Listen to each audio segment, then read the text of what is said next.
Okay, good evening, book lovers of the internet. Welcome or welcome back to my channel. If you're new here, make sure to subscribe because for every subscriber, I get a new subscriber and they also read a page from a book of my choice. So I just got back from my uncle's birthday party. It was a phenomenal experience and I really enjoyed it there.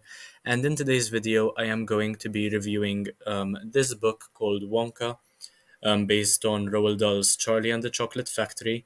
This is an adaptation of the movie, which is also a musical actually, and the author of this one is called Sibéal Pounder. Um, I was using this bookmark while reading this book. I just wanted to share it with you because it's quite cute. So basically, this book has about 320 pages. I rated it 4 out of 5 stars, and I thought that it was fantastic, though perhaps in this case, right, needless to say, the movie was better. And I think that this might be because the movie came first. And I watched it twice before actually reading the book. I watched the movie once on my phone online and another time at the cinema.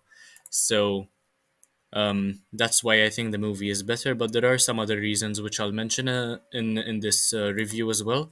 In fact, I don't think that this review will be just about the book, it will be about my thoughts on the movie as well. So, I think that this is a good adaptation from a movie into a book. It is very enjoyable. However, there are certain scenes which were adapted to appeal to an even younger audience than the movie is made for.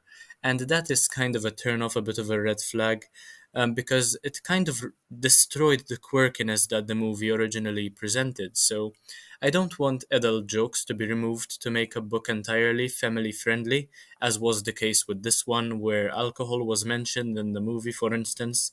The gin from the movie was changed into worm water in this one, which isn't quite what I'm looking for.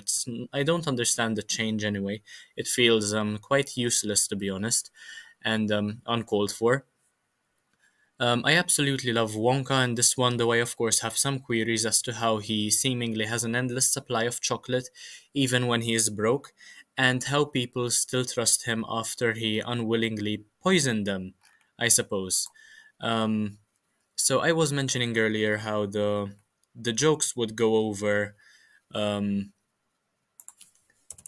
the children's heads anyway, so there is no point in making such small changes. But um, if the author felt the need to do that, I suppose why shouldn't she, right?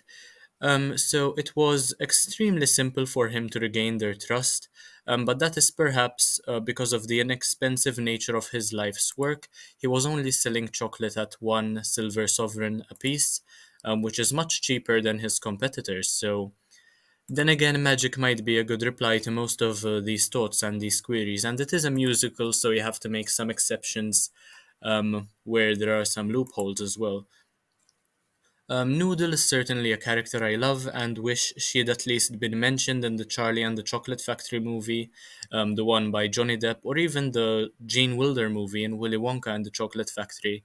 But this was not the case because Noodle was probably only included to create more diversity in this Charlie and the Chocolate Factory world. I think, I suppose. One moment because the Goodreads request took too long. Okay, I'm back.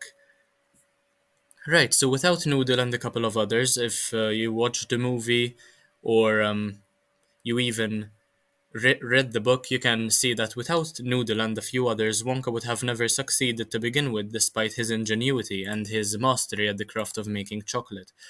I hate how the chocolate cartel didn't get a harsher punishment like they certainly deserved. And this might be a bit of a spoiler, but they did try to kill Willy Wonka twice to get rid of their competition, and they even tried to kill Noodle once, which is a horrible thing to do. And they only flew away basically. I hope they fall from a height and die instantly. But then again, I know they're still alive because they're still competitors in the other movies. So there is that connection one has to make anyway. Um, so Prodnose is certainly hilarious. He is one of the funniest characters in the book, and his remarks made this read at least 3 times better.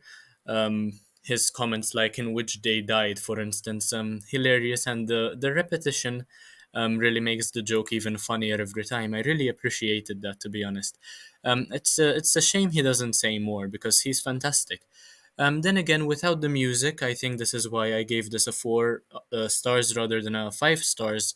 Without the music, the lyrics, the book loses a lot of its value, and I originally thought that it would be a screenplay rather than a novel. So I was quite surprised when I picked this up and found that it's not written in a screenplay way, but rather split into chapters, and you learn about the characters slowly as the chapters go by. Um, Not exactly what I was expecting there, but still, sometimes I wonder if Roald Dahl would have been happy with this rendition of his original work, and I'm happy that there are people who are expanding on Roald Dahl's work because he is phenomenal. He is a fantastic children's author, and I'm very happy to see that we're doing all we can to bring his characters back because they certainly deserve it. Um, I know that I enjoyed it, and it is the best thing I watched all year. Speaking of the movie this time, the read was actually like watching the movie in my head, but there were some couple very blatant changes which were also a bit of a turn off, as I mentioned, and you might not appreciate if you watched the movie prior. But otherwise, the book is fantastic as well, and I would certainly recommend it. So that is all I had to say about this book. Wonka by this woman called Sibéal Pounder. If you agree with me, let me know about it in the comment section, and feel free to do anything to help my channel out. Subscribe, like, leave a comment, share, anything you can. I appreciate it if I could get a silver play button by the end of the year. So, thank you so much for watching and for all the support, and I'll see you in the next one very, very soon. Bye, guys.